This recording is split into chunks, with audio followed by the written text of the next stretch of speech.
listening to Sports Radio Detroit.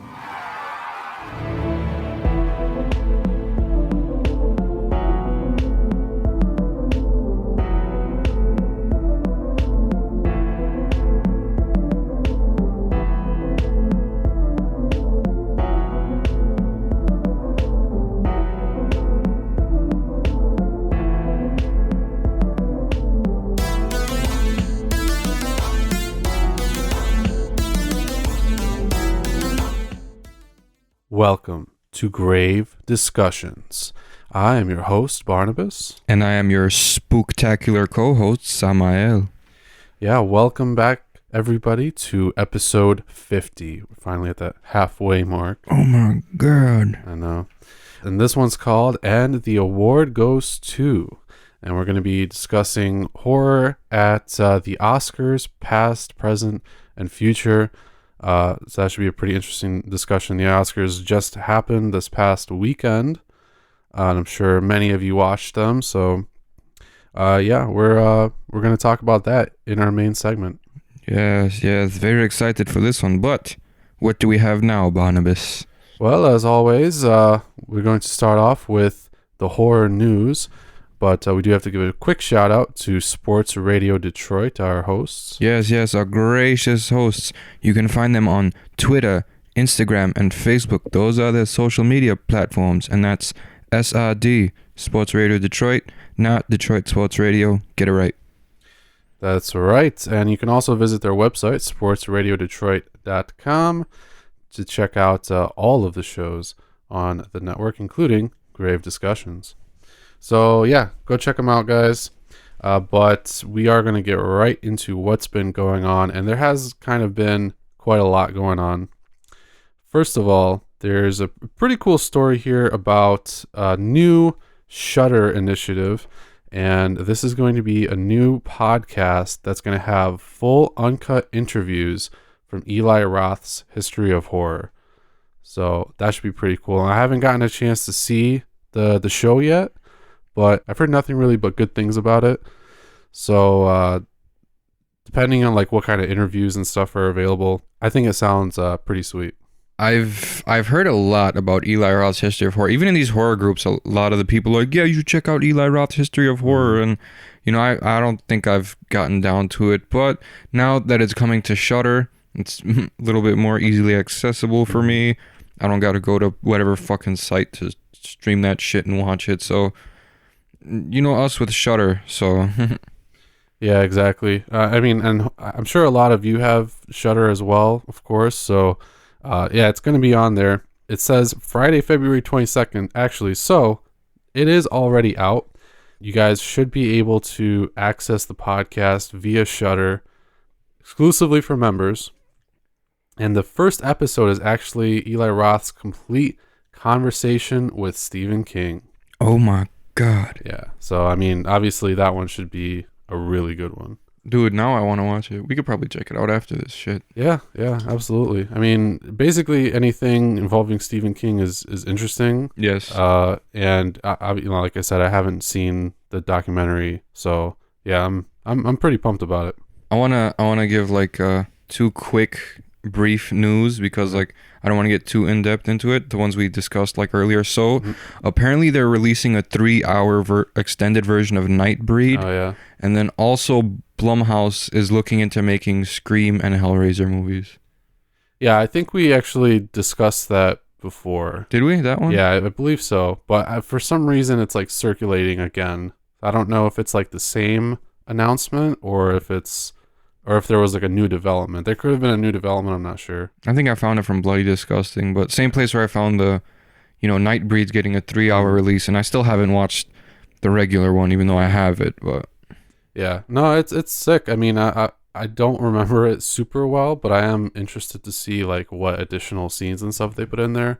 But I do think that the Scream and Hellraiser stuff was... Maybe it was like rumored before, so I don't know if it's still rumored, if it's like confirmed. This one said that Blumhouse said that they want to. Okay, so it's still. I mean, I would be down for that as long as like they don't turn Scream into like some Truth or Dare type teeny bullshit. No, it needs to be true to like what Scream is. Because for the most part though, Blumhouse makes pretty decent horror. They're like the king right now. I would say every 6 out of 10 movies is fairly decent. You'll get movies like, Truth or Dare that are kind of just meh. They're just for fun. Like they're not serious movies. They're just like Snapchat filter demons, and yeah, they're pretty bad.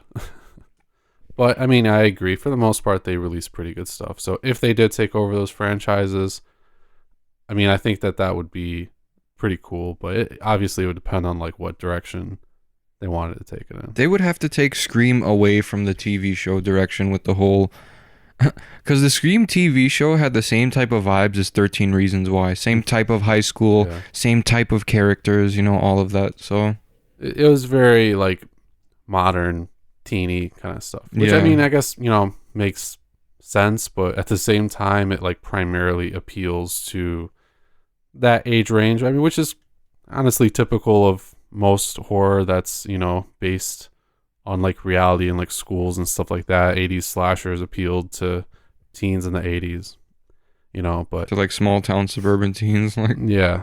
But I still think that Blumhouse could do some cool stuff with it because they have good talent. I think so. Yeah. This next bit of news, I don't know how I feel just because of the word animated in it. Yeah. So there was an announcement that there was going to be a animated series of one fairly popular horror property. Well, horror in air quotes. So Gremlins is supposed to be getting a brand new animated series that is going to be done by Warner Brothers. And here's the kicker. It's supposedly going to be on their new streaming platform, Warner Media, I think, unless that's just the company that's making it. I don't know. But yeah, so it looks like there's going to be another exclusive streaming platform. And if you're going to want to watch the Gremlins animated series, it's going to be on that. Oof. Yeah. But the premise of the series is that it's going to be a period piece that's going to follow Mr. Wing as a young man as he goes on adventures with Gizmo. So that could be kind of cool, I think. It's not present day. It's going to probably take place in, China or I guess all over the place as the Gremlins get into some misadventures. I don't know. I mean, usually I like animated stuff. So I'm kind of excited to check it out. I'm just not super excited that it's not going to be like really widely available. Yeah, I don't know. I just don't know how I feel about animated Gremlins show. I don't know. If it was like a real show, like with people and stuff, I'd probably be more into it. Then again, animation does let you do way more than live action does. Oh yeah, and people wouldn't be complaining about CGI and And I mean, to be fair, Gremlins is, I mean, it gets lumped into horror conversations, but it's not like really. It's not horror. It's first of all, it's a family movie. Yeah, it's like, and it's funny. So it's like family fantasy. Like that's the best I can put it. Like you watched this as a kid because it was intended for you as a kid. Yeah, you didn't. Gremlins was like the fucking watered down like Critters, because Critters was fucking brutal. Yeah. Critters is horror. If they said, "Yo, we're making Critters," I'll be like, "Yeah." Unless they were like, "It's an animated show," then I'd be like, "No." Yeah. Then I'd be like, "Yo, chill the fuck out with this animated shit." Yeah. But I don't know. Look what happens when we take something that's supposed to be animated and we turn it into a movie like Death Note. Yeah. Death Note was a pile of dung. I didn't even watch it because I heard nothing but bad things about it. It was dung. Yeah. Mugen watched it and he's like, it was trash. And then I was like, all right, I'm gonna watch it. And then it was like, wow, I thought maybe he's a little jaded. I was like, let me give this a chance for the same shit we did with Slender Man, basically. You remember? Everyone's like, it's garbage, don't watch it. We're like, we'll decide that. And you know us, we went and we saw it. We're like, I want my $8 back. Yeah. I mean, we got to check it out, but it was pretty bad. Unfortunately, not everything is good, even to us, because we're pretty optimistic usually about horror movies. Oh yeah, and we'll give them a chance. Like even if they weren't like super good, if there was a fun horror movie and like it was like an isolated incident and there's not too much CGI, we'll just be like, yeah, it was cool. But sometimes it's just like, yo, man, Slender Man, what the fuck? Yeah. So I would say if you guys want us to review this new Gremlins show, shit, we'll probably be able to do so. But I'll do it. yeah, as of right now, though, the plan is to go on to the new Warner Brothers streaming platform. And once we have more information, we'll let you guys know. Yeah. And our next bit of news, I don't know how I feel. The first one was pretty good, but this is going to become like a Saw thing. So apparently they're going to be making Escape Room every year. Yeah. That's great. And we got one coming next year already. I mean, this has been like covered before, and we even talked about it when we did our review. We knew it was going to happen. I mean, we called it, didn't we? Yeah, I mean, it was successful. You know, it wasn't a masterpiece, but it wasn't a bad movie. No, it was fun. Yeah, and the whole vibe behind it, and I guess the premise definitely lends to like being able to continue it somehow. The thing is, I don't know how they're gonna like approach a sequel. I was gonna say, yeah. Are they just gonna like since the society that conducts this, since they disappeared, at the end of the first one, spoiler alert, are they gonna just go somewhere else and do this to some other people, or is it gonna go in depth on the survivors tracking these people down? That's what I'm thinking, because that's essentially all that the ending set up. So if they didn't, I don't know. I think it would be cool if they made like another one where they do it in like another country or like another location, and then the third one would be. Here's my if the second one's good enough. Yeah, here's my prediction. Okay. But there was no resolution, so I felt kind of. Yeah. Well, here's my prediction. Okay, because they set it up that way, the sequel is probably going to be something along the lines of, it's going to follow the two leads from the last movie as they, go and like try to find whoever's behind this like, organization or whatever. Right. They're going to get sucked into another escape room situation. Yeah. And then they're going to be like the veterans, and they're like, we've been through this before. And then somehow they approach, their goal and like find out who, some shit like that. And then there's going to be one other member of the group that's a new member. No, man, fuck these people. We're not going to listen to them. What if they're the ones doing this to us? Right. Like, the stereotypical. Kind of Cube-like. Well, yeah. Not really, because Cube was relentless, though. Cube was fucking great. I mean, I guess technically it would be kind of like Saw, because Saw had those similar moments, like with people who have already been in the traps before, and shit like that. So like Amanda, except she was kind of like the spy in the second one. Like 2 was fucking fire. Yeah, I mean the first like 3 were really good. So I mean, I predict that they're gonna go along a similar like plot route. I guess I want to say. I guess we'll see. If they don't, I feel like it's just not gonna make any sense given like the ending of the first one. But they want to make it a franchise, so they're gonna have to do something. But yeah, Adam Robitel, who directed the first one, is going to be coming back to direct part 2. So at least that is like pretty hopeful, Yeah. I don't know. So yeah, be on the lookout, guys. Apparently it's going to be releasing April 17th, 2020. So it would be cool if M. Night Shyamalan directed it, and at the end they're like, we're not a secret organization, we're aliens. And fucking... Oh, man. Fucking Mel Gibson makes an appearance and shit. Honestly, if they did that, I wouldn't even be mad, because that would catch me off guard. That would catch me off guard too. That would be great. Yeah, Where is Shyamalan anyway? He's doing, I don't know. He just made Glass. He's gonna and he's probably gonna chill out for a minute. Mm-hmm. We need horror movies from him. Enough with this fucking. It'd be like The Village 2, right? Like there's people dressed as deer. We are Santa's slaves. Oh, slaves. I don't want to think about the next M. Night Shyamalan failure. No, man. The Happening was already fucking... Yeah. Well, let's talk about something that's probably going to be way better. We've got a couple trailer announcements for you guys. Yes. The first one is about Jordan Peele's Twilight Zone.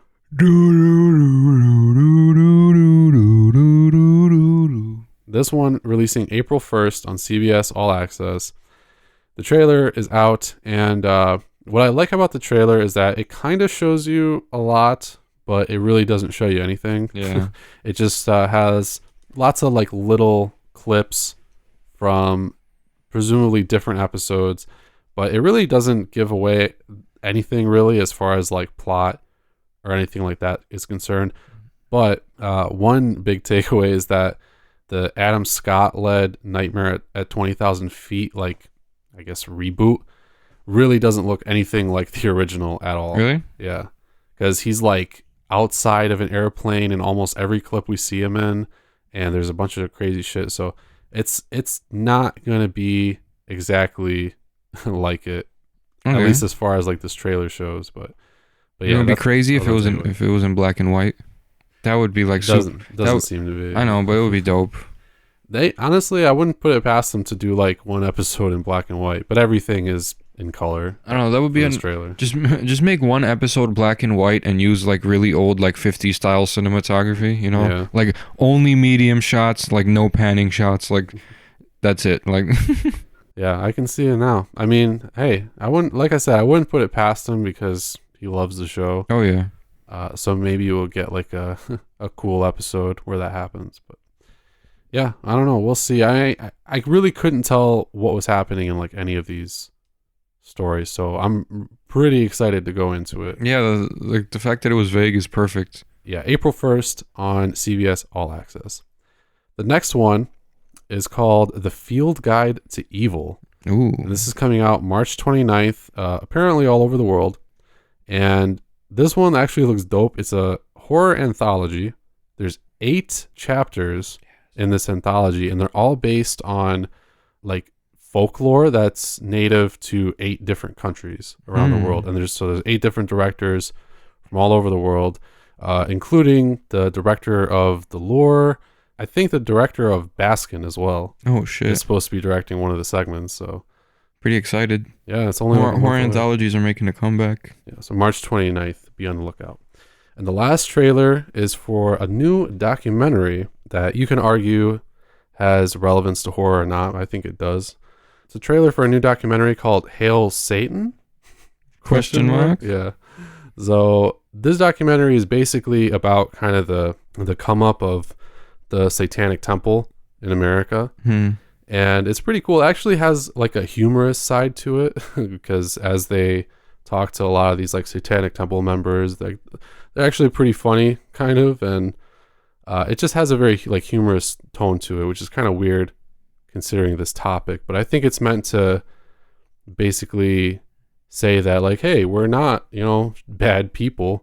And it does also talk to like, people who are Christians and other people who have, different feelings about the Satanic Temple and stuff. We're going to move on to our very first segment of the episode, where we're going to discuss a cult horror movie and our thoughts about it. And we're going to do so in The Cult Corner. And in this week's Cult Corner, we have a true cult classic, Boils and Ghouls. It is An American Werewolf in London. Oh my lord. And this was my first time watching it since like 2000 probably, to like 1999, back when my sisters were both still living here. Like, and that's when I was watching it on fucking cable, like on USA or some shit, One of those, like, I don't know, Sci-Fi. I think Sci-Fi played it Oh before. yeah, they played The Howling a lot though back in the day. I remember. That's another movie I haven't watched in forever. Oh, I watched it pretty recently. It's still fucking great. I mean, that and like An American Werewolf in London are usually considered like the top 2 like werewolf movies ever. Maybe Dog Soldiers is in there, but yeah. An American Werewolf in London, though, to me is probably the number 1, and I would say usually it's in like my top 5 horror movies ever. It's just masterful from pretty much like beginning to end. And I actually kind of like paid more attention to it this time when I watched it. I noticed right at the beginning when you see that like beautiful like landscape imagery, the song that's playing over it, that Blue Moon song, is completely about like becoming a werewolf, basically. Fucking Bobby Vinton. So all that shit's in what I there. liked is right off the bat, like we kind of got a hint at the wolf thing because there was a bunch of sheep. Yeah.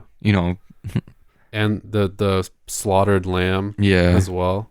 I mean, yeah, there's tons of this movie right from the beginning basically was Meta. in your face like, Wolves, this is a wolves, werewolf wolves. movie. We have wolves. what do we have? We have wolves, like right off the bat. And then what really took me off guard, because I had completely forgotten, because like I said, when you watch a movie only once and you're small, you kind of only remember like some certain scenes, like with monsters or like the transformation. But I did not expect, like 13 minutes into the movie, Jack got torn the fuck up. Yeah. He got fucked up. And you saw the werewolf, I mean, at least like a little bit. And then when that gang strolled up and just popped the werewolf like 15 times, he turned back into a human. I wasn't expecting Jack's death to be so fucking brutal.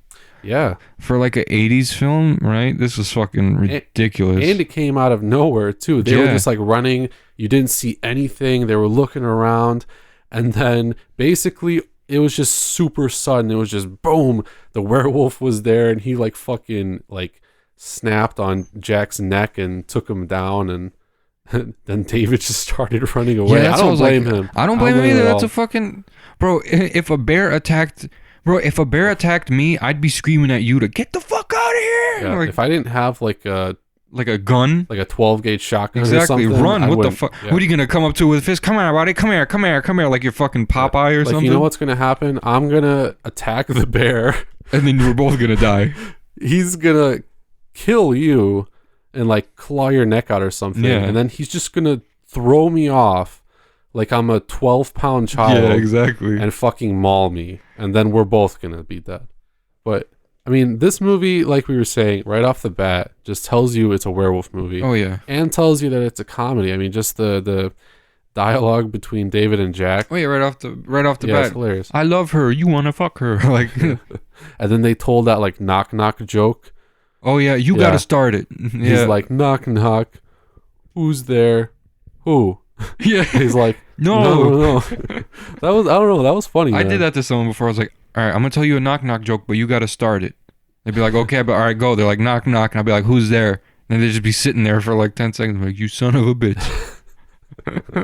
That's what he was trying to do, but you know, it was great. David's too slick. They instantly had like amazing chemistry. I think that's what made this movie really good too, because that's why I was upset. It was just supernatural. They had like the chemistry was so good between the two friends that's why it like fucking shocked me when fucking Jack died right off the bat. I was legit like, what the fuck? Like, but then he came back as like a spooky ghosty, and then I was like, all right, you know, redeeming quality. I think he was like a ghoul almost, but just like he was like a spirit trapped in limbo or whatever. Then he was bringing David the other spirits. We can't die unless you die, fucker. Like, kill yourself. Like, no. I mean, honestly, like this movie, you know, kind of made you think a lot, because apart from the obvious like iconic moments in this movie with like the transformation and the ending, you know, most of the rest of this movie was just like these nightmare scenes. Yeah. And it was all this like psychological shit in his head. And that's he was just butt naked, just eating deer. Yeah. Dude.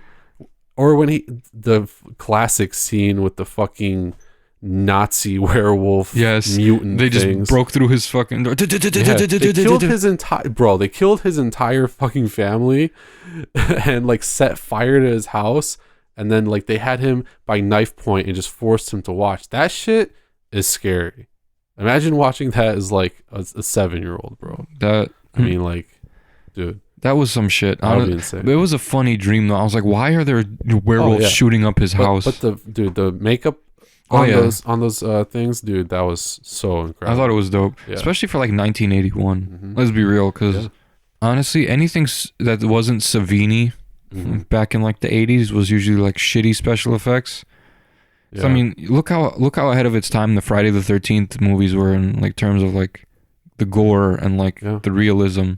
Well, dude, this one did well. In relation to our main discussion, is an Oscar-winning movie. Yeah. Yeah, best makeup on the part of Rick Baker, who I feel like is overlooked sometimes, but is also a master. Obviously, he won an Academy Award for I think actually numerous times. So the makeup in this movie is absolutely iconic. And I mean, we could talk about the transformation scene all day long, but that's obviously the standout of this movie. Oh yeah, well, I remember when you told me you were at the part yesterday where like he started transforming and shit, and I was like, damn, it took that long. You're like, yeah. But then once it started happening and like his hands started elongating, I was like, oh fuck, like yeah, you're really in the fucking it was dope. driver's seat at that point, you know, like, going like fuck, I feel you, bro, Jesus. And it went on for so long. It was just excruciating. Yeah. And it was all practical effects. You know what was like, even more excruciating? Like, his pain started, like, before the transformation. Like... Dude, it was so funny, though. It's like he was dying. He felt like he was dying, and then all of a sudden, the worst of it still hadn't come. No, but the scene where it, like, happened, it was right after the nurse was, like, putting that kid who just always says no. Yeah. No. To everything. She was putting him to bed, and the next shot is like David, and I think he's like reading a book or something, and he's like sitting in the chair, and he just looks like kind of normal, and then he's like, ah, and then he just fucking starts flipping out. He's all sweaty all of a sudden, and you're thinking like, what the fuck? Like, if you've never seen this movie before, right? You're thinking like, what the fuck is going on? Yeah. You know, like, is he just messing around or something? Or is he fucking crazy? Yeah, and then when the bones in his hand start growing out, you're like, oh shit. Oh shit. Once his hand started growing, that's like when I had immediate sympathy because that shit looked very uncomfortable. Yeah. Like all of it looked super uncomfortable. At the movie theater, it was even worse. Yeah, imagine your like jaw like stretching out like that. Oh man, dude, that. Ugh. Maybe that's why he's so angry as a fucking werewolf. Yeah. My fucking bones hurt, man. Dude, he was absolutely ruthless. Dude, he killed like fucking, what, the first time he went out, he killed like 6 people? Yeah. He killed 6 fucking people, bro. Yeah, he killed 6 people, and then I don't even know how many he killed. Dude, he decapitated that police captain at the end. That was sick. As soon as the first dude got it the worst as soon as he jumped through that barricaded door or whatever. Yeah. Like the first dude got it like right away. He didn't even try to jump out and like run past some people, turn around. He jumped out and immediately grabbed the dude. Come here, motherfucker! Ah! Yeah. I mean, pretty much everything in this movie is iconic. The score, like every song is about werewolves. That's the thing. Like, you go through this entire movie basically if you have any like, you know, logical sense, knowing that it's a werewolf movie and like seeing all this crazy shit happening. But there isn't really a lot of werewolf stuff. It's just like allusions to werewolf stuff, or that he's like going crazy and shit. But you know, it's a werewolf movie. You know he's gonna transform. It still comes out of nowhere at you. For me, like, and then it's just full throttle. The best part of the whole movie for me was when he wakes up in the zoo. Oh yeah. I don't know why. Like I was just like, wow, this is great. And like he's unharmed. The animals are just like staring at him. They're like, yeah, we ain't fucking with this guy. We know what you are, buddy. And he's like, hey, what's going on? I wonder. If I woke up naked in the zoo next to fucking man-eating animals, I'd be like, after being attacked by a wolf, I'd be like, what do these guys know about me that I don't know? Yeah. They were just hanging out. His relationship with Alex though was like kind of unfortunate too, because like he loved her and then she had to watch him get gunned down. Yeah, I mean that was a really heartbreaking scene. That was fucked up. Yeah. She really tried to confront him, but in the end, dude, the Blue Moon song came true, because that whole song was like, you know, basically like when you're lonely, like the moon is your only friend. Yeah. You know, basically. And I mean, he fucking transformed. He couldn't do anything. He embraced the werewolfness, and at the end he was all alone. He got gunned down and he was just like an animal. So I mean, there's a lot, honestly, dude, like there's a lot to unpack in this movie, and I think the writing is just amazing. Yeah, I think so too. The dialogue was like super important too, like throughout the movie. Like you have to pay attention, like how they sort of dismiss all the werewolf theories and stuff, and it's just like a real life situation. Like, all right, this dude got hit by a werewolf. This is no myth type of bullshit. He doesn't have to get killed by his true love, or he doesn't have to get hit with a silver bullet. He just needs to fucking die. That's it. Yeah. That was the cool part too, is Yeah, that 'cause, like, they could just gun him down. Exactly, because I thought like the whole silver bullet thing was kind of cliche. Mhm. Like, why silver? Like, Yeah. because silver is. Well, a lot of myths and urban legends and stuff kind of have some like magical elements, Yeah, I guess. So there, I don't know, there's got to be something. That's how the whole garlic and Yeah, crosses and shit on vampires. That's so came about, fucking stupid. I mean, because the original origin of vampires is nothing like what the modern perception is. Yeah, no, for real. And werewolves is the same thing. Anyway, American Werewolf in London, I'll just say, absolutely incredible. Deserves to be a cult classic. And yeah, it's one of my favorite horror movies ever. I think it's probably above the point of being a cult classic, just because of that Oscar. Yeah, it's legendary. Everyone knows this movie who's actually into film. Mm-hmm. Like, you won't find a film student at all who doesn't know American Werewolf in London. And the jump, dude, probably one of the things that I think doesn't get talked about enough with this movie, this is my last point, is that the jump scares are actually scary. Oh yeah, they're legit. Yeah. You never expect a werewolf to just pop out of like the side of the frame and start eating a person. You know? Honestly, because like in modern movies, when the jump scare is coming, it'll be like tense music, someone's walking slowly through a hallway, there's a shot behind them, then they take a few steps, now the shot's from in front of them, looking behind them, and then all of a sudden something pops out after like the score stops and there's like a moment of silence, and then the character turns around.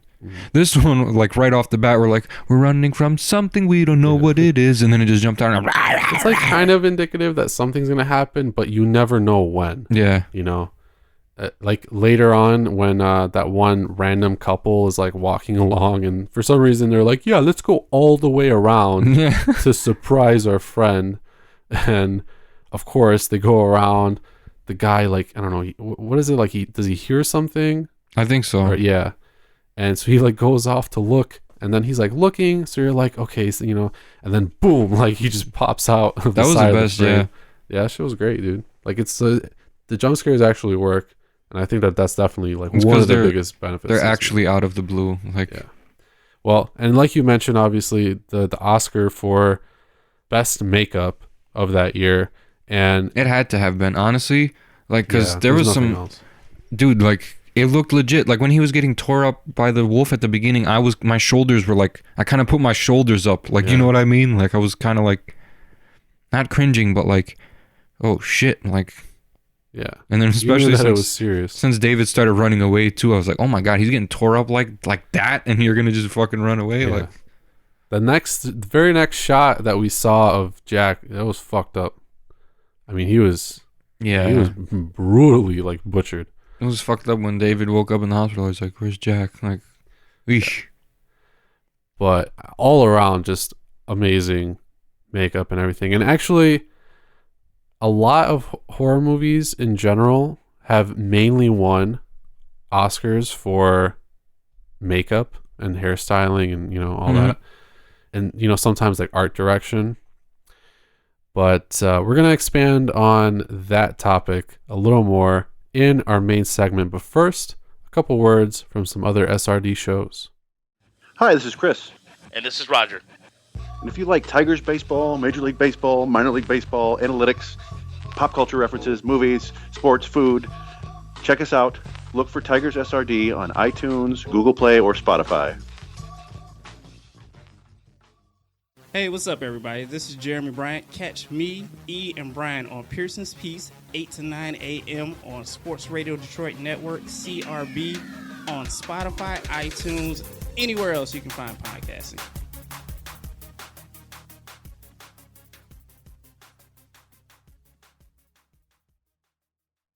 So when looking at horror at the Oscars specifically, really just because, it just happened, and it's kind of the pinnacle of, all the movie awards, basically all the Hollywood ass kissing. Yep. The top of that, which is the top of the movie industry, basically. So it's still important to talk about. Obviously, a lot of people don't watch the Oscars. I didn't watch it this year. Well, but a lot of people still kind of care about what wins and what doesn't win. But I think we all, know that it's essentially a sham. It's mostly a popularity contest. Oh yeah, it really for a lot of it, you know. Sometimes the rightful winner wins, but not every time. I know a lot of people didn't feel that way about a lot of this year's winners, especially like Best Picture. But yeah, horror did not have a great showing at this year's Oscars. There were only, I mean, it depends how technical you want to get with the term horror or labeling something horror, but A Quiet Place was nominated for Best Sound Design. And then there was another movie, and I don't remember which category it was nominated for, but there was this movie called Border, which was kind of like almost like a fantasy, like fairy tale type-ish horror movie, kind of. So, I mean, it depends if you want to count that or not, but yeah, not really that strong of a showing this year. Damn. Which is really unfortunate because, you know, like we said. I thought Hereditary was fire, especially Toni Collette. Yeah. That was people's biggest snub, like her not getting nominated for that. The dude who played Peter did good too, being the very distraught son. Like, he was a really good actor. I don't know why people are overlooking him. Yeah. Besides his crying, yeah. That was pretty garbage. But he actually won the Best Supporting Actor at the for the Fangoria Chainsaw Awards. Yeah, I saw the Chainsaw Toni Awards. Collette won I'm Best glad. Actress. Of course she did. I was kind of upset that Jamie Lee Curtis wasn't up there for anything though. Yeah.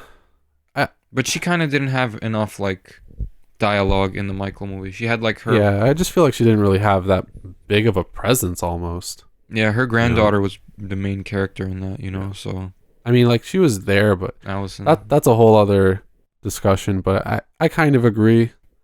I mean, she is iconic, of course, but James Jude Courtney should have gotten an award for best movie villain of fucking 2018. Yeah, was that even a category? No, that should have been. So. He would have got it for sure. No one was better than Michael. Fangoria, if you're listening, let's do that. Come on, best villain. I think they may have had something similar, but I don't know. James Jude Courtney was like, I was reading a Nick Castle interview, and he said, he's like, you know, I'm 5'10", you know, Courtney's 6'3", so my Michael was more like a panther, while his was like a lion. Like, obviously that's not a category at the Oscars, but yes, I mean that did happen, and for horror fans, the Chainsaw Awards was great.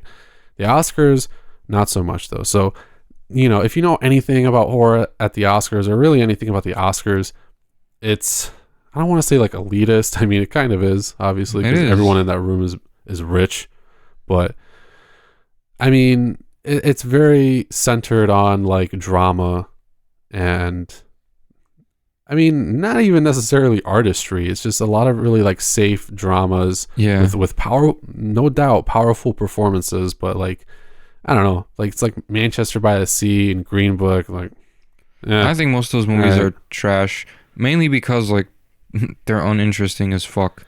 They really kind of are, but I mean, a lot of movie-going audiences like just sitting there and watching drama. That's because, you know? the only people that nominate these movies and put them up for Oscars and shit are like 90-year-old white dudes. Like, oh yeah, it's dude, that's all it really kind of is, you know. Just like that's all there is. That's why I don't give a fuck about.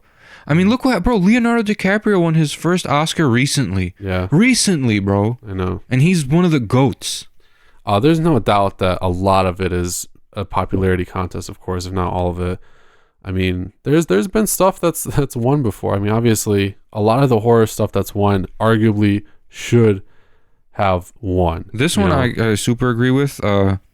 Best original screenplay by Jordan Peele, The Get Out. Yeah. And then Natalie Portman got Best Actress in Black Swan, and I totally agree with that. I watched Black Swan recently, and like she did a fucking great job. Oh yeah, dude. And Black Swan was one of the 6 horror movies ever, if you count Black Swan as a horror movie, which I do in some capacity. It's a psychological horror, yeah.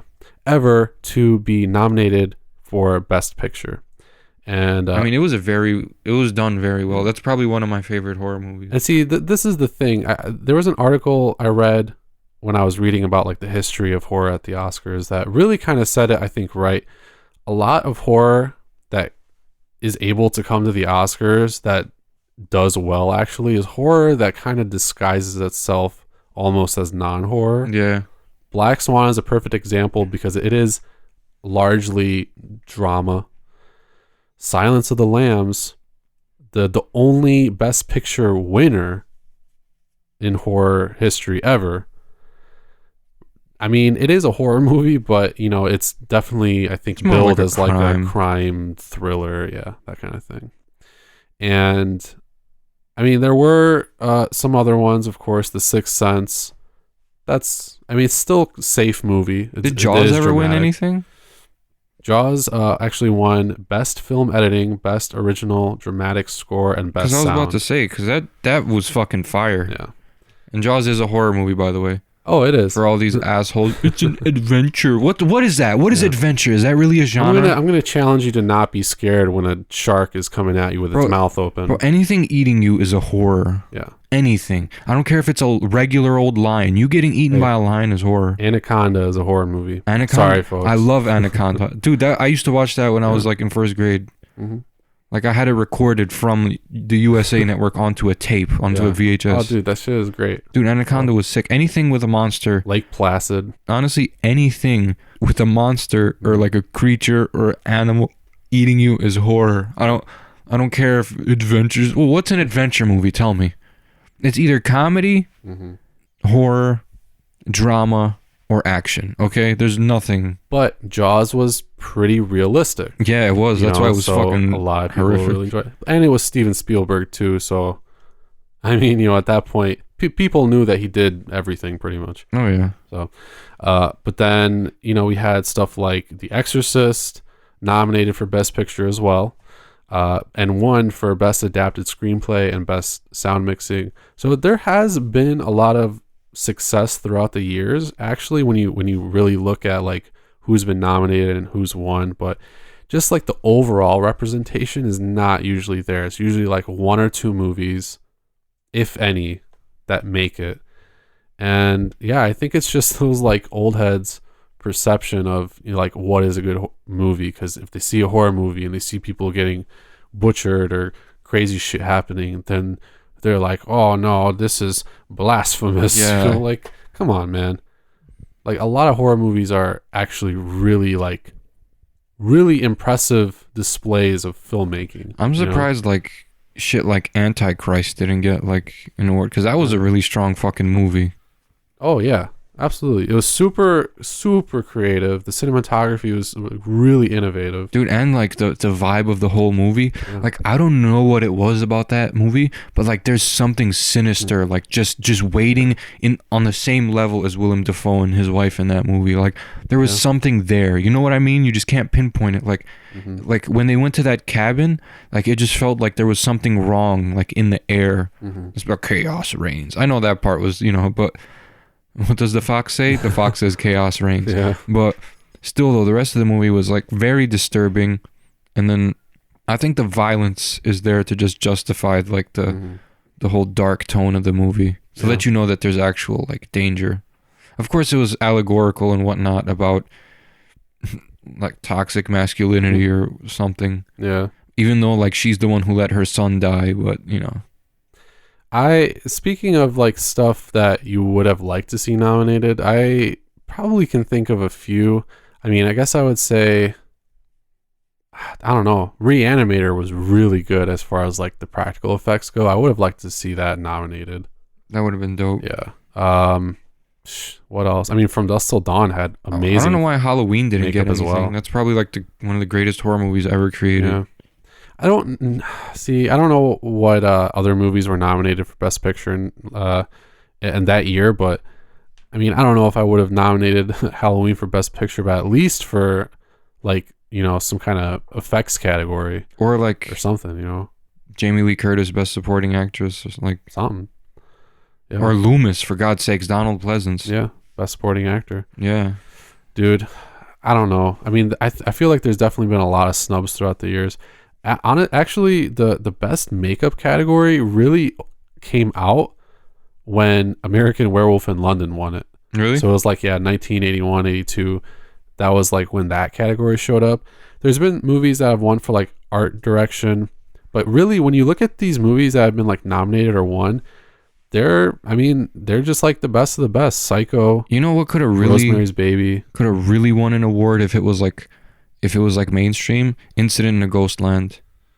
Yeah, That was a very I think like best original screenplay. Yeah, could've it's been. relatable too, like to a lot of people. So like they could have watched that, and it's a really powerful movie. Like honestly, horror probably has like the most powerful movies. Sometimes even more powerful than a drama, because like That's why it's the most interesting genre, bro. What's 'cause more drama is like so safe.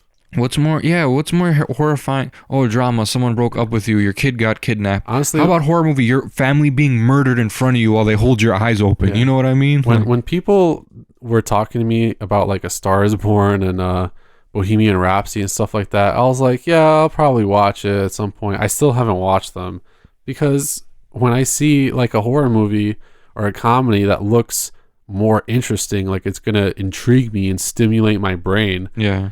and not just make me think like, hey, fuck that guy, or like I Yeah. start crying because Freddie Lady Mercury Gaga fucking breaks up with her boyfriend or whatever. Like, Honestly. it's just not that exciting to me. It's not that fucking riveting, You know? like as Yeah. people make it out to be. Like, So I mean that's why. But we really had to get some horror movies that were, I guess, more sophisticated. I mean, because when you think of like stuff like The Exorcist and stuff like The Silence of the Lambs, a lot of these movies have like directors or actors or actresses that are already pretty like well established and respected, and the movies themselves again have that air of like not realism, but I don't know, they just have this more mature, I guess, kind of presence to them. They almost come off as non-horror movies, like I said before. Not The Exorcist, oh yeah, obviously, but stuff like Silence of the Lambs, stuff like that.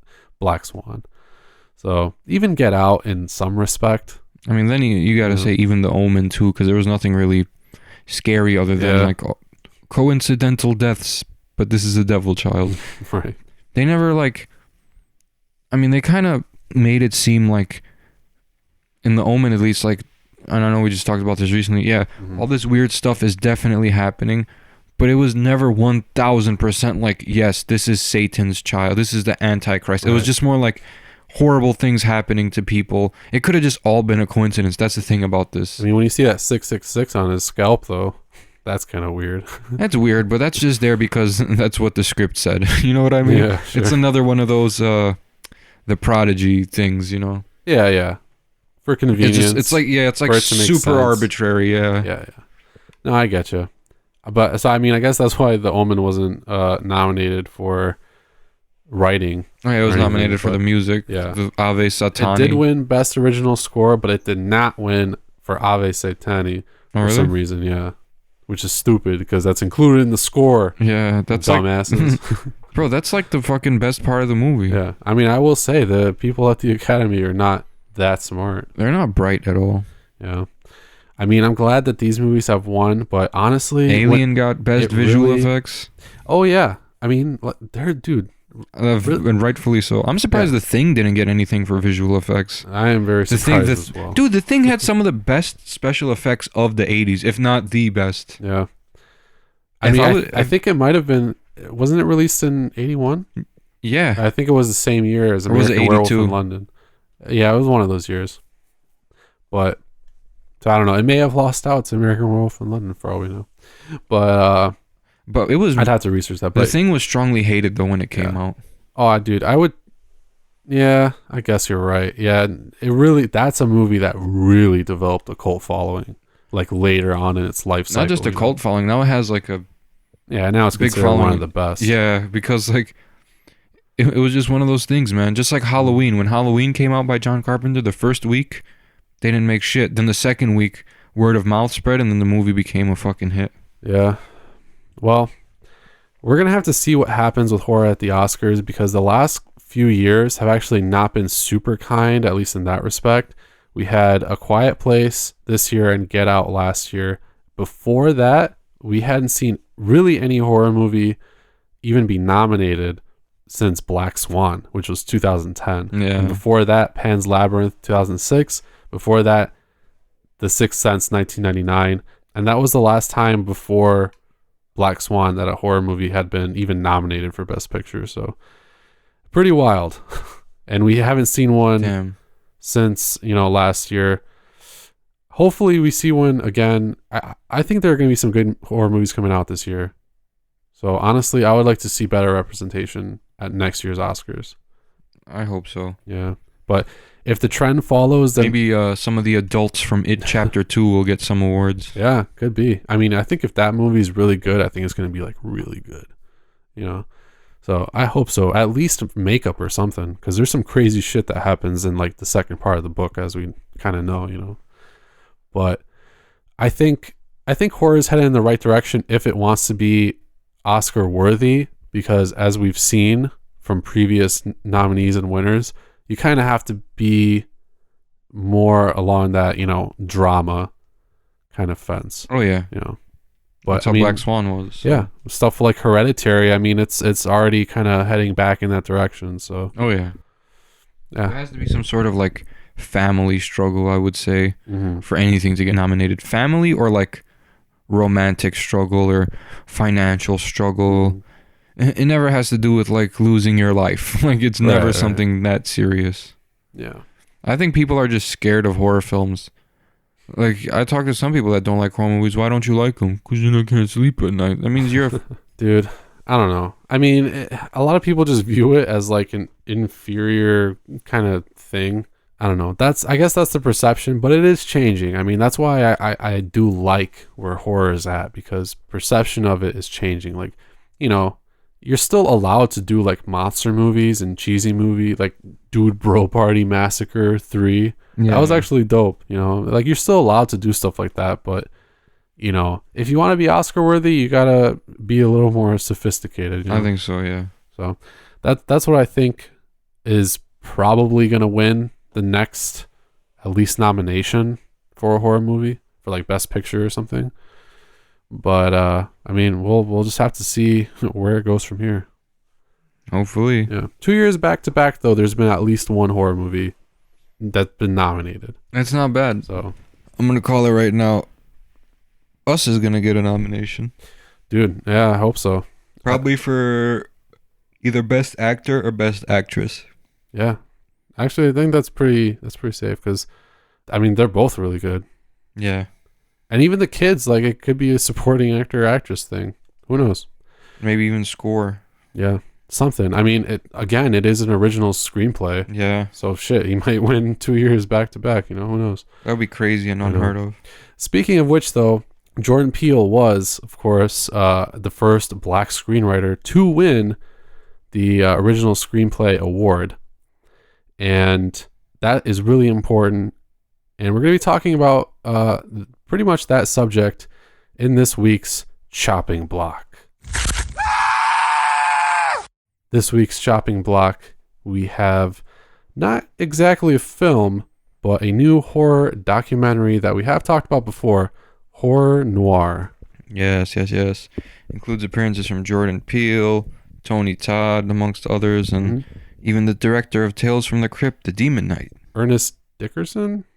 Yes, he was in there. We had the guy from Nightmare on Elm Street Part 3, The Dream Warriors. I remember him, yeah. Yeah, he was in there. We had Keith David, of course, legendary. William Crane, who directed Blackula. There's a bunch of people. Ken Foree, Richard Lawson, Miguel A. Nunez Jr. Is he from Friday Part 5?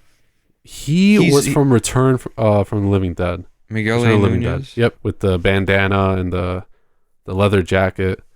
Right? Remembering correctly, I think. I swear he has to be from Friday the 13th Part 5. He might be. I think he is. One of these guys is from Friday Part 5. I don't have their... oh, fuck. He was Juana Man. Yeah. And he was Demon in A New Beginning. Yeah, that's him. Okay. Yeah, Yep. that's him. I remember his brother was Reggie Reckless in Friday the 13th Part 5. There you go. Yeah. So, I mean, some true, like, horror icons here. Tony Todd perhaps being one of the biggest, of course. Ken Foree.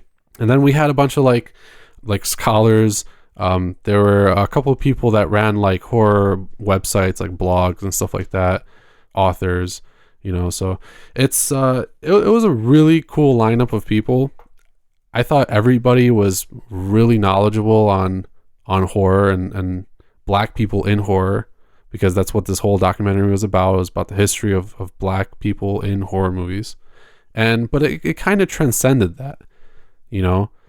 It was about that, yes, but it was just really talking about how black culture was at multiple points in history, you know. Yeah, because we started off, even black people in the earliest like points in cinema, they weren't even played by black people. It was just like white characters in blackface trying to like get with white women, and then the KKK comes, and you remember that shit? Yeah, like Birth of a Nation. Yeah, stuff.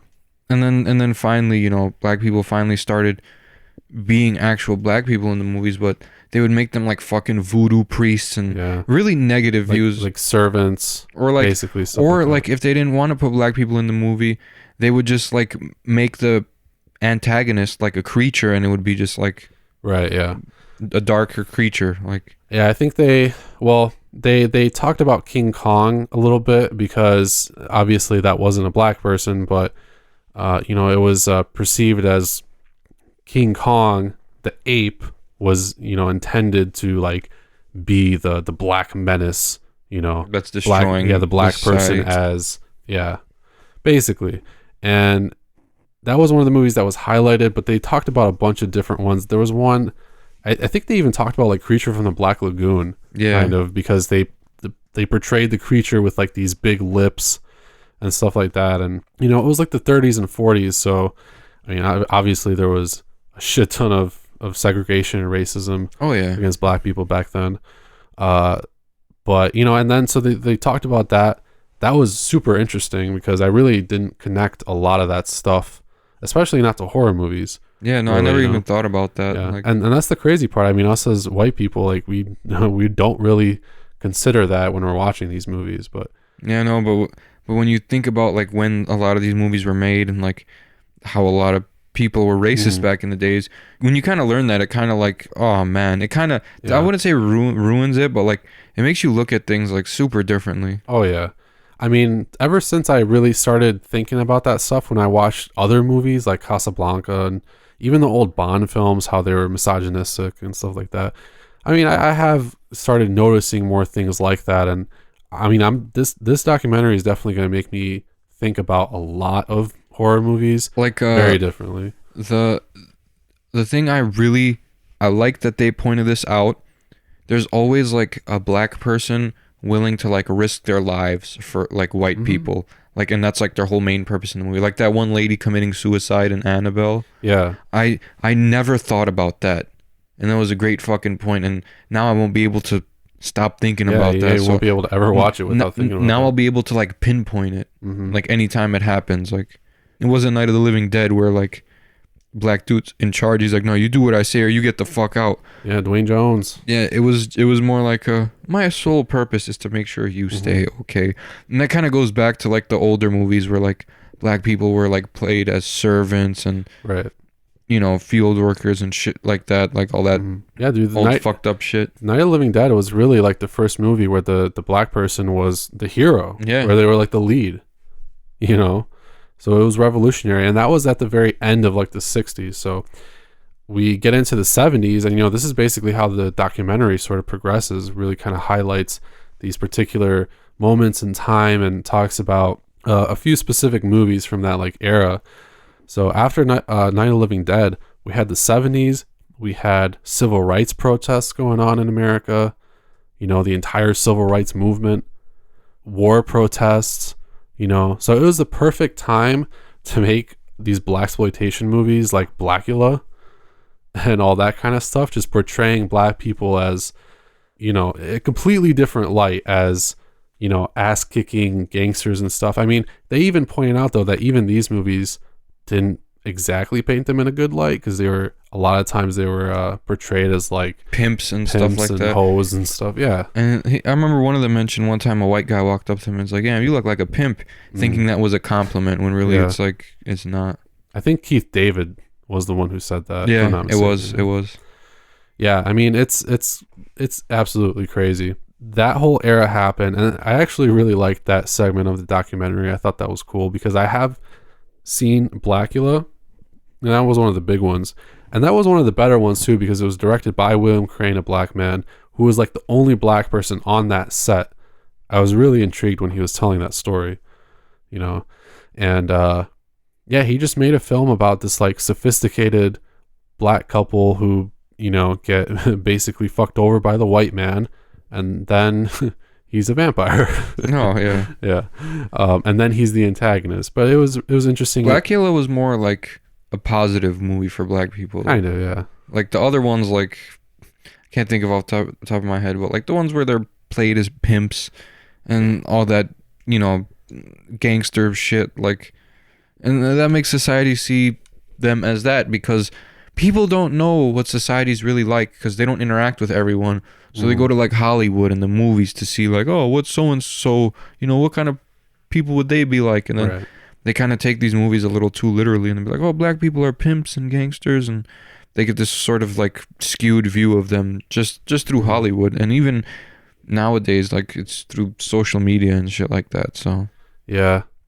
And I mean, honestly, like, that movie was kind of right after Night of the Living Dead, of course, was kind of affirming to people that like black people, even if they're the antagonist, they can have like a main role in a movie. You know? And it was really, and it was cool to see a horror movie do that, because you can argue that Blackula kind of helped launch this whole blaxploitation era. And then we got to the 80s and everything was fucked again because black people were always dying first. Yeah, in like slasher films. But they also said that's kind of like a common misconception. Like, there's like a lot of black people that like made it to second to last, or like they made it through the middle of the movie, but they still got fucking killed in like most of these slashers. I would definitely say there's like a higher percentage where they do get killed first or second, or, you know, whatever. But I mean, yeah, there aren't, it's not like literally every movie. I think in real life, black people would survive more than white people because they don't do what we call quote unquote white people shit. Dumb white people. And shit. like they showed that in Haunted House. Like when Marlon Wayans found out the house is haunted, he's like, we getting the fuck out of here. And then he still fucked that doll though. Yeah. But I can't forgive him. Yeah. But he brought in the moving van, and he was ready to go, but he couldn't sell the house in that market. But yeah. See, honestly, like, because this is white people, right? Let's say it's a Friday the 13th movie. And they're like, yeah. Hello? I'm going to get naked and take a shower. What's going on? Black person walks into a cabin. No one's there. Nope. Walks out. Leaves. Get the fuck out of there. Yeah. But, no, I mean... We always got to investigate and shit. Yeah. They did talk about that though, but yeah, again, they did kind of invalidate it. Like, you know, there have been black people who have survived, but for the most part, Reggie was a survivor in Friday the 13th Part 5. Yeah, he was. If it wasn't for him, they'd all be dead though. But then he hit Roy with the truck. He jumped off the thing and drop kicked him almost out of the barn until, you know, Roy somehow hung on to the barn, grabbed his leg, and then Tommy cut him up. But Reggie still survived, and he like dealt out damage. So, oh yeah, he was badass for sure. But you know, again, like that was the 80s, and then as they progress through, you know, we start getting into an era of wider acceptance where we see stuff like Candyman come out. Yeah, becomes like a smash hit and an absolute icon. He's a villain, yeah, but he's still this black character in a movie. And he was a former slave, and you know he was done wrong. Yeah, now he's going after you know, the white man because he got fucking lynched and shit, and he got his hand cut off for pursuing a white chick. Yeah. Although I do like this though, because you know the whole like black male going after a white female thing, like we discussed, was a big trope back in like the 30s, 40s, and stuff. You know. Oh yeah. And Candyman kind of brought that back. So I think you can kind of, it's pretty easy to tell that it was like done by a white person. Oh yeah. You know? And I never thought about it like that. So I didn't either until I watched this. Exactly. Like it's kind of crazy how many different perspectives like just can exist by watching. Because like when I see movies where like Annabelle, like, or like movies where like the black character helps out the white character so they don't die, I never saw that as them like serving them or their whole purpose was. I saw them as more selfless than us. You know what I mean? Like they would risk themselves for us, and that they would risk themselves for anyone. I mean, yeah. I mean, when my dad came to America, he didn't speak any English. Black family took him in. He lived with them for like 2 years. He stayed with them till he like saved up. They taught him English. They taught him like how to drive and shit. And they got him a job. And like eventually he saved up and then he bought, you know, a house on Poland Street, you know. Right. And then, you know, he learned how to, you know, live in a society. So, yeah. No, I mean, it's absolutely crazy. And I love it too because pretty much all of these interviewees really didn't pull any punches. You know, they would praise Candyman and then they would knock it down. oh yeah. For, you know, and they were being completely truthful. You know, it was a proper analysis, and you know, they weren't afraid, because that's essentially what this whole documentary was about. You know, it was really getting into like the nitty gritty of what was real. You know, like, Exactly. there were a lot of movies that really just look down on the black person, and then, you know, we slowly had more and more movies that would paint them in a positive picture as heroes, as you know, just good people, you know. Yeah. And not as like servants and all that shit that they used to do. Exactly. And Get Out changed everything. Oh yeah, dude, the last few years, I mean, have been really good. We got stuff like Attack the Block, The Girl with All the Gifts, Get Out. Get Out, of course, was the most different because it pretty much directly addressed the whole issue of racism. Oh, yeah. That was the whole thing. But, you know, a lot of these other movies really just kind of had black people as the heroes in the lead roles, you know. So definitely very good representation over the last few years, especially. But yeah, Get Out was just game changing. Jordan Peele actually has really great answers to a lot of questions in horror noir, this documentary. Yeah. I love everything he said.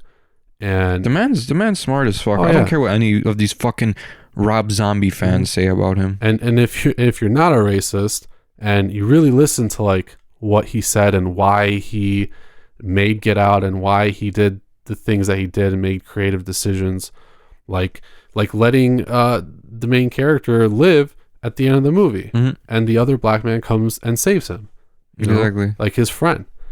And you know, that wasn't a decision that he originally would have made, because they even said it, you know, it wouldn't have been surprising to people if cops came and busted him. And like shot him to death right there, you know. But he didn't want to make that decision because he wanted to inspire the black community, and he definitely did. I mean, Get Out was the most talked about horror movie in the last few years, at least. Yeah, honestly. So yeah, horror noir is an amazing documentary. Super informative. A lot of stuff that I bet you definitely didn't know. Oh yeah, if you come out of this knowing everything that they talked about, I applaud you. Right. But you probably won't. And so it's super informational. It's very informative. If you approach it with an unbiased, objective mindset, I think you're going to have a really great time, especially if you've seen a lot of these films. And I was even introduced to movies that I have never heard of before. Yeah, same. So that was pretty cool. I like that they briefly mentioned urban legends too, because I always mention that security guard lady being like the true hero of that movie. Oh yeah, she was in this. She was an interviewee. She was dope. Honestly, if she hadn't shot that crazy bitch, they'd all be dead. That's true. Yeah, she Period. saved everybody. Period. Mm-hmm. Well, not everybody, obviously. Well, not the dead Everybody people, who but survived. yeah, exactly. Yeah, guys. So if you want to see this, you got to get Shudder, but they're not endorsing us. It's $5 a month. It's a great service. Yeah, we just like Shudder. We'll always give them shout outs because exactly. fucking love Shudder. And this one is not chopped for me. No, definitely not chopped. Check it out. You're gonna learn a lot of shit that you had no fucking idea, because there was a lot of shit that I had no idea. Yeah, we didn't even talk about probably half or 3/4 of it. So. Yeah, I didn't want to just ramble on. But it had a good structure, had a good flow. Really just kind of chronologically took you through the history, and that made complete sense. Nothing was confusing, you know. So let us know your guys' thoughts. I mean, I'm pretty sure that some people are not going to agree with us, but that's fine. We'd love to talk to you guys about it. You can reach us on our social media platforms: Facebook, Instagram, and Twitter. Just search for Grave Discussions or Grave Disc SRD on the Twitters. And we have a website as well, gravediscussions.net. The only way you shouldn't be able to visit our website is if you misspell it. Yeah. And if you misspell it, I don't want you on my site anyway. Get out of here. You should be able to Google it, though. even if you're not a good speller, Use the voice you can command. still come to the website. Use the voice command. There you go. So yeah, go check us out, guys. Let us know what you think and about the episode as well. We're always looking to improve, of course, if you have any feedback or suggestions. And that's going to wrap it up for episode 50. Yes. Join us on episode Cinco Uno next week on Grave Discussion.